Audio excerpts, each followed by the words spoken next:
there, dear. I hope you are having a very spooky and scary evening.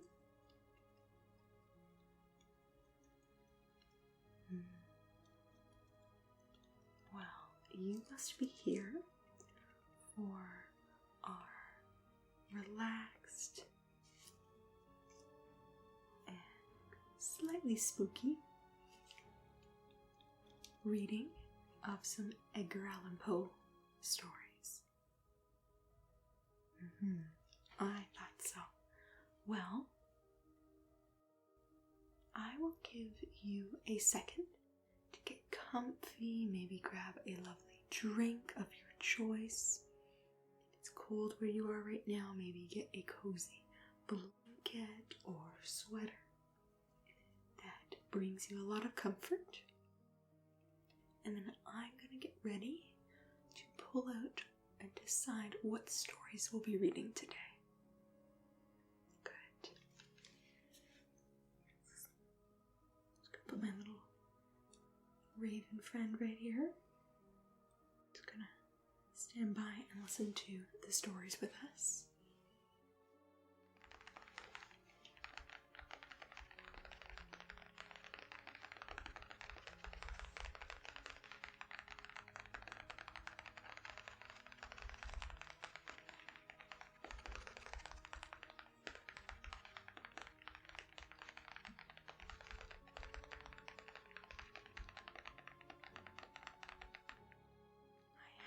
Here, if you're all comfy and ready to go, my large book of spooky stories, macabre poems,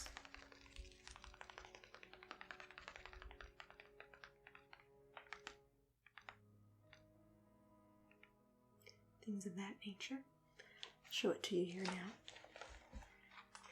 Keep it down with me on my little desk here because it is quite a hefty book, as you may see here.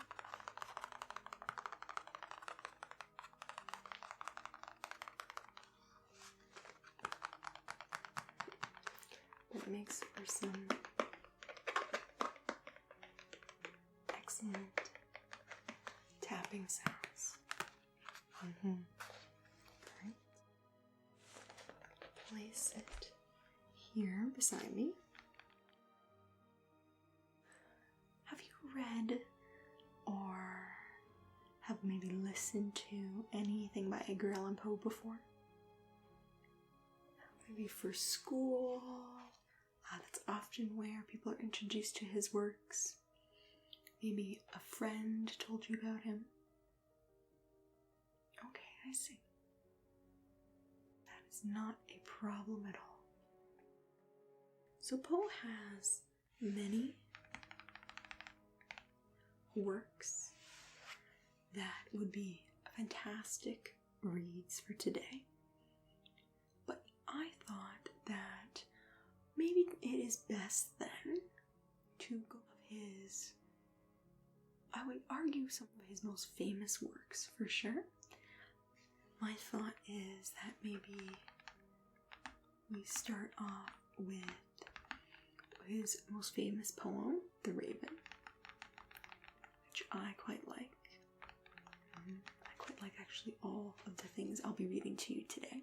And then we'll finish off with an absolute classic, his short story, The Telltale Heart.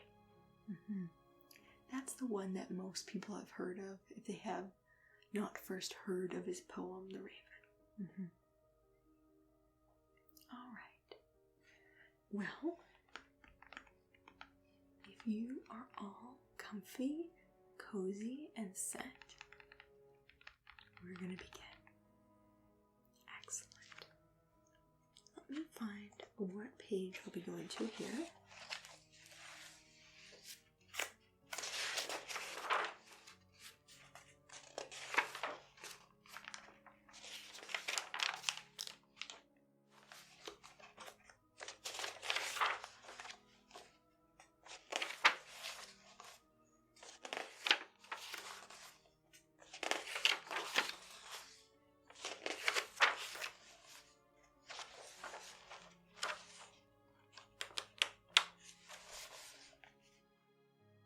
leaves are very warm.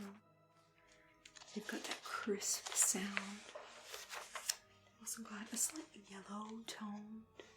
You know when books get quite a bit of sun damage after a long time. But I would never get rid of this.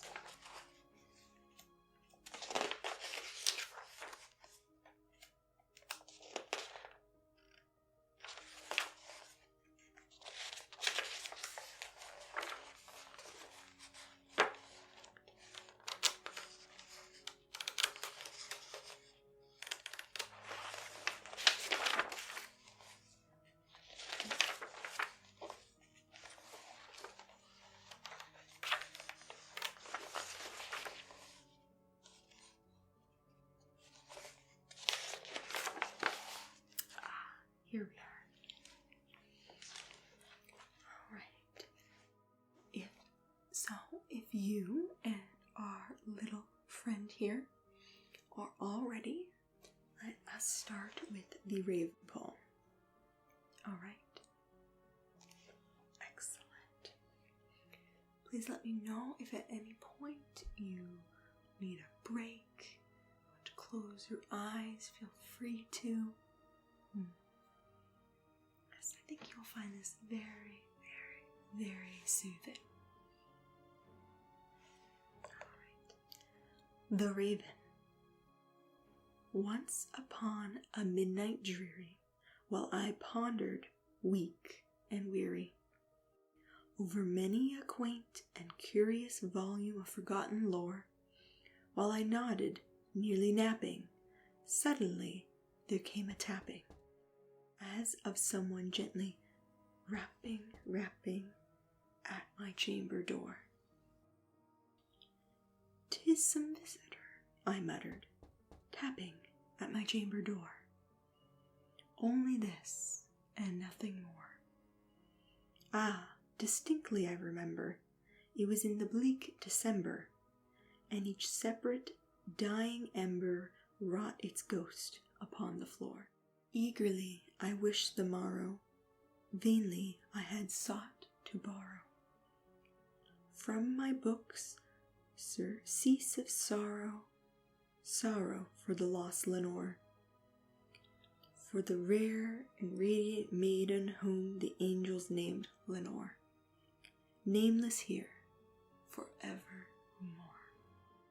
and the silken, sad, uncertain rustling of each purple curtain thrilled me, filled me with fantastic terrors never felt before, so that now, to still the beating of my heart, I stood repeating, "'Tis some visitor entreating entrance at my chamber door, some late visitor entreating entrance at my chamber door. This it is, and nothing more." Presently my soul grew stronger, hesitating then no longer. "Sir," said I, or "Madam, truly your forgiveness I implore, but the fact is I was napping, and so gently you came rapping, and so faintly you came tapping at my chamber door, that I scarce was sure I heard you. Here I opened wide the door, darkness there, and nothing more. Deep into that darkness peering, long I stood there wondering, fearing, doubting, dreaming dreams no mortal ever dared to dream before. But the silence was unbroken, and the stillness gave no token, and the only word there spoken was the whispered word, "Lenore." This I whispered, and an echoed murmured back the word, "Lenore." Merely this, and nothing more. Back into the chamber turning, all my soul within me burning, soon again I heard a tapping, somewhat louder than before. "Surely," said I, "surely that is something at my window lattice. Let me see then what thereat it is, and this mystery explore. Let my heart be still a moment, and this mystery explore. 'Tis the wind, and nothing more. Open here I flung the shutter, when with many a flirt and flutter, in there stepped a stately raven of the saintly days of yore.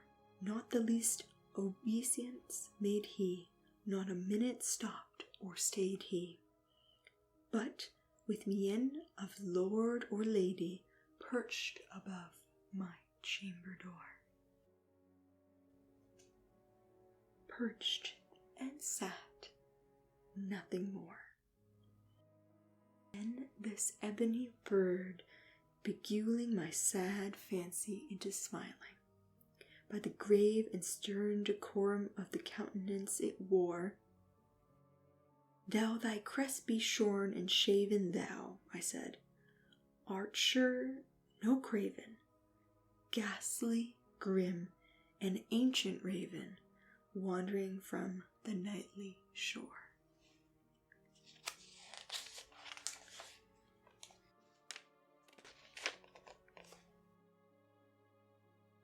What this grim, ungainly, ghastly, gaunt, and ominous bird of yore meant in croaking, nevermore. This I sat engaged in guessing, but no syllable expressing to the fowl whose fiery eyes now burned into my bosom's core. This and more I sat divining, with my head at ease reclining on the cushion's velvet lining that the lamplight gloated o'er. She shall press, ah, nevermore. Then, methought, the air grew denser, perfumed from an unseen censer, swung by angels whose faint footfalls tinkled on the tufted floor. Wretch, I cried, thy God hath lent thee, by these angels he hath sent thee, respite, respite, and nepenthe from thy memories of Lenore. Quaff, oh quaff, this kind nepenthe, and forgot this lost Lenore. Quoth the raven, nevermore. Prophet, said I, thing of evil, prophet still, if bird or devil, whether tempter sent or whether tempest tossed thee here ashore, desolate yet all undaunted, on this desert land enchanted, on this home by horror haunted, tell me truly, I implore, is there balm in Gilead? Tell me, I implore. Quoth the raven, nevermore. Prophet, said I, thing of evil, prophet still, if bird or devil, by that heaven that bends above us, by that God we both adore. Tell this soul with sorrow laden, if within the distant Aidenn it shall clasp a sainted maiden, whom the angels named Lenore. Quoth the raven, nevermore. Be that word our sign of parting, bird or fiend, I shrieked. Upstarting, get thee back into the tempest and the night's Plutonian shore. Leave no black plume as a token of that lie thy soul hath spoken. Leave my loneliness unbroken. Quit the bust above my door. Take thy beak from out my heart, and take thy form from off my door. Quoth the raven, nevermore. And the raven, never flitting, still is sitting, on the pallid bust of Pallas just above my chamber door, and his eyes have all the seeming of a demon's that is dreaming, and the lamplight o'er him streaming throws his shade on the floor, and my soul from out that shadow that lies floating on the floor shall be lifted evermore. Thank you. I'm glad you liked it. Yes, it's a fantastic poem, isn't it?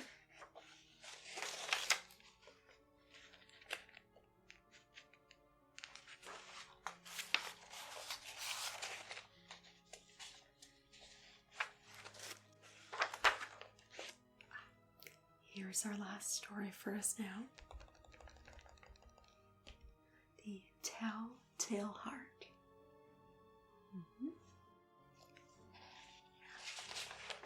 This one is shorter as well, about only 2-3 pages.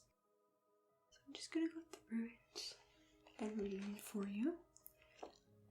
Yes, I see that you're getting quite relaxed.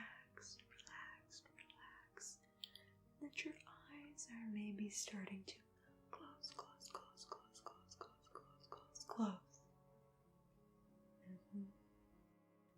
Well, my dear, feel free. If you close your eyes and fall asleep there, it's not a problem at all. I know that chair is quite comfy. Yes, take your time. I'll let you sleep as long as you like. Glad you're enjoying so much. Are we ready to begin the final story? Excellent. Glad to hear it. Alright, the Telltale Heart. True, nervous, very dreadfully nervous. I had been and am. But why will you say that I am mad? The disease had sharpened my senses, not destroyed, not dulled them. Above all was the sense of hearing acute. I heard all things in the heaven and in the earth. I heard many things in hell. How then am I mad? Hearken, and observe how healthily, how calmly I can tell you the whole story. It is impossible to say how first the idea entered my brain, but once conceived, it haunted me day and night. Object there was none, passion there was none. I loved the old man. He had never wronged me, he had never given me insult. For his gold I had no desire. I think it was his eye. Yes, it was this. He had the eye of a vulture, a plain blue eye with a film over it. Whenever it fell upon me, my blood ran cold. And so by degrees, very gradually, I made up my mind to take the life of the old man and thus rid myself of the eye forever. Now this is the point. You fancy me mad. Madmen know nothing. But you should have seen me. You should have seen how wisely I proceeded, with what caution, with what foresight, with what dissimulation I went to work. I was never kinder to the old man than during the whole week before I killed him.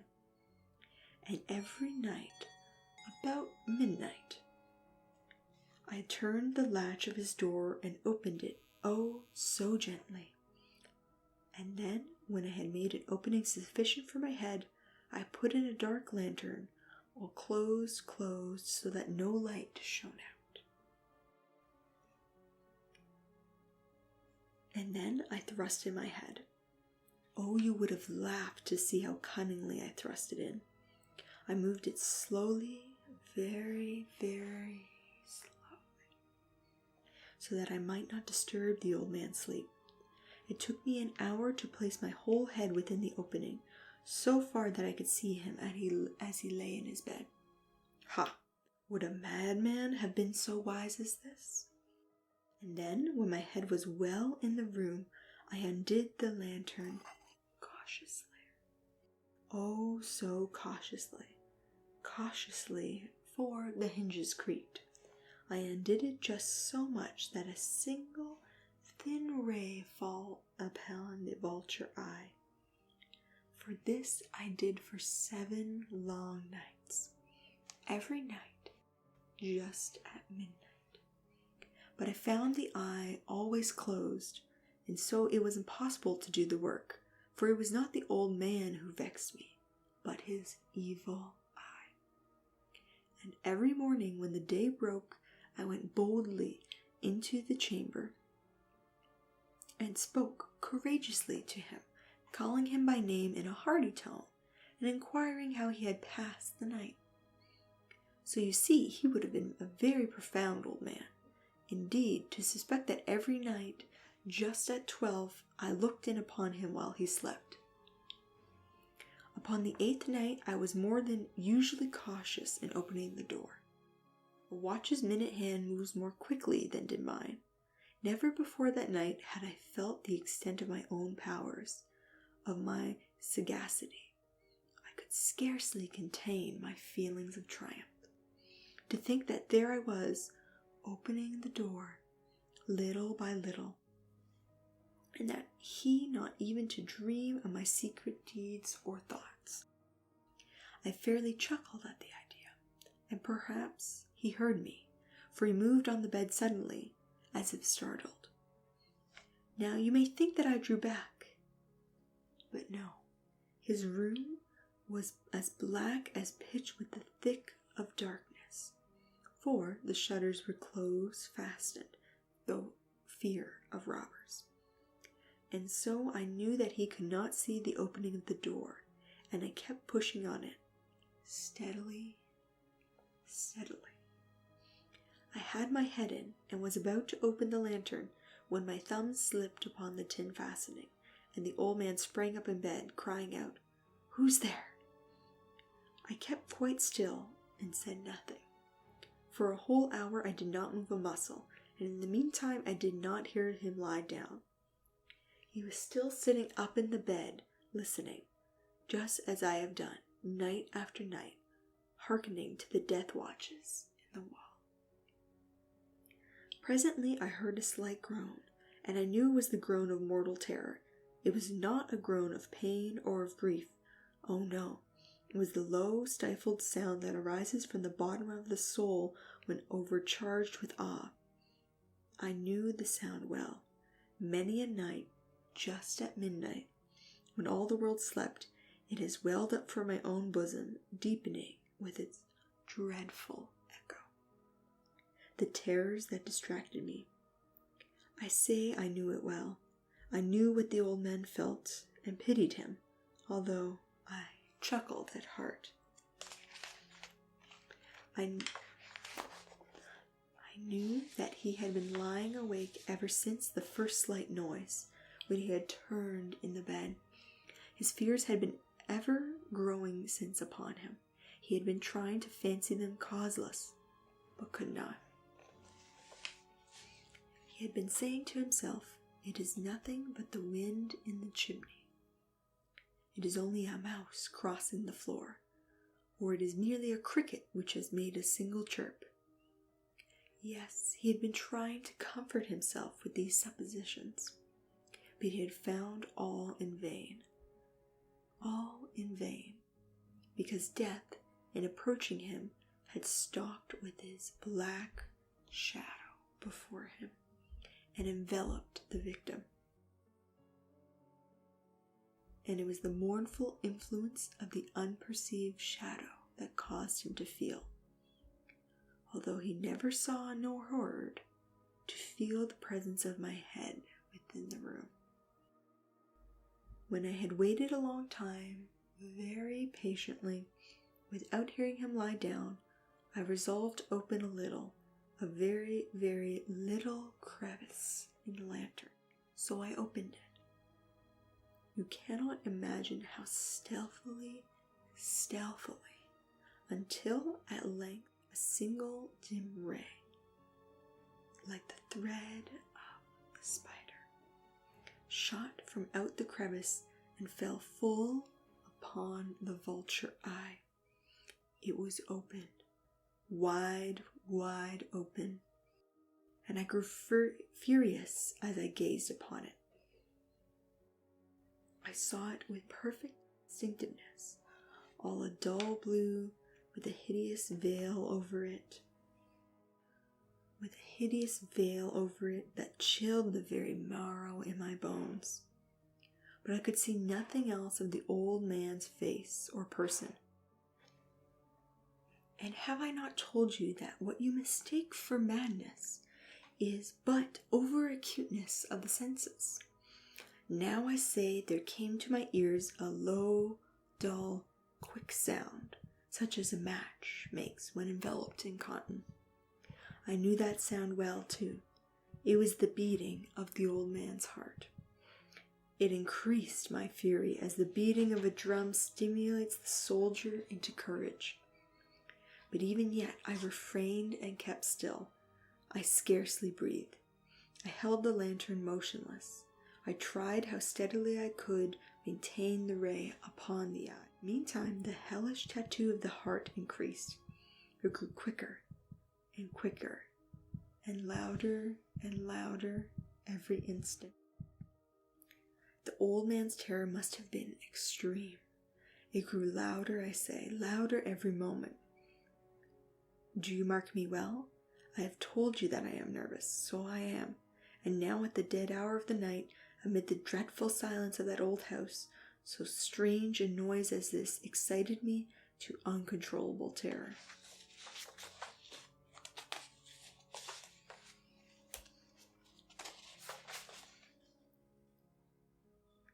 Yet for some minutes longer I refrained and stood still, but the beating grew louder.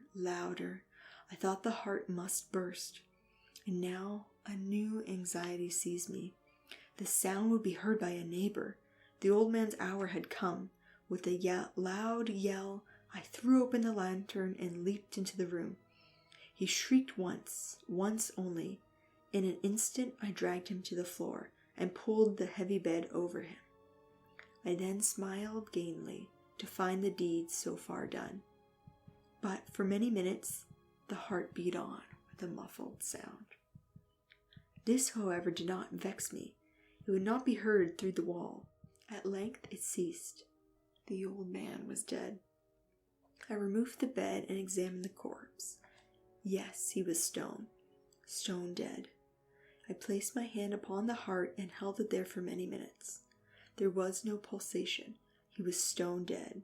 His eye would trouble me no more. If you still think me mad, you will think so no longer when I describe the wise precautions I took for the concealment of the body. The night waned, and I worked hastily but in silence. First of all, I dismembered the corpse. I cut off the head and the arms and the legs. I then took up 3 planks from the floorboards of the chamber and deposited all between the scantlings.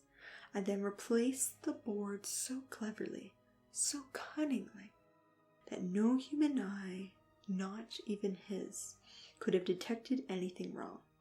There was nothing to wash out, no stain of any kind, no blood spot whatever. I had been too wary for that. A tub had caught all,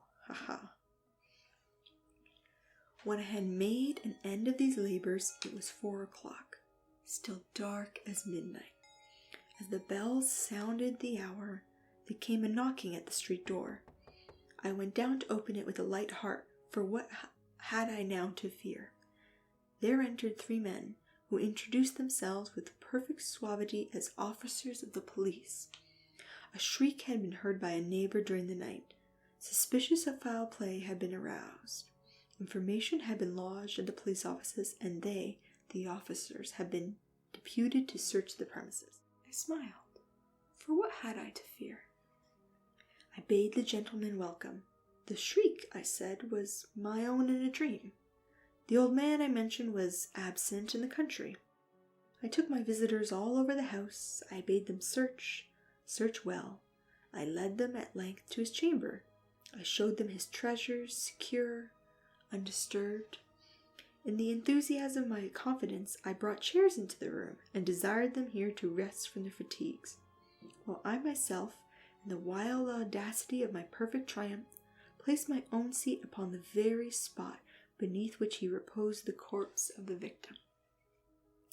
The officers were satisfied. manner had convinced them. I was singularly at ease. They sat, and while I answered cheerily, they chatted of familiar things. But ere long, I felt myself getting pale and wished them gone. My head ached, and I fancied a ringing in my own ears. But still they sat and still chatted. The ringing became more distinct. It continued and became more distinct. I talked more freely to get rid of that feeling, but it continued and gained definitiveness, until, at length, I found that the noise was not within mine own ears. No doubt I now grew very pale, but I talked more fluently and with a heightened voice. Yet the sound increased, and what could I do? It was a low, dull, quick sound, much such a sound as a watch makes when enveloped in cotton. I gasped for breath, and yet the officers heard it not. I talked more quickly, more vehemently, but the noise steadily increased. I arose and argued about trifles, in a high key with violent gesticulations, but the noise steadily increased. Why would they not be gone? I paced the floor to and fro with heavy strides, as if excited to furious swore. I swung the chair upon which I had been sitting and grated it upon the board, but the noise arose all over all and continually increased. It grew louder, louder, louder. And still the men chatted pleasantly and smiled. Was it possible they heard not? Almighty God, no, they heard, they suspected, they knew, they were making a mockery of my horror. This I thought, and this I think. But anything was better than this agony. Anything was more tolerable than this derision. I could not bear those hypothetical smiles no longer. I felt that I must scream or die. And now again, hark! Louder, louder, louder, louder. Villains, I shrieked, dissemble no more. I admit the deed. Tear up the planks. Here, here. It is the beating of his hideous heart. And that is the end of the Telltale Heart.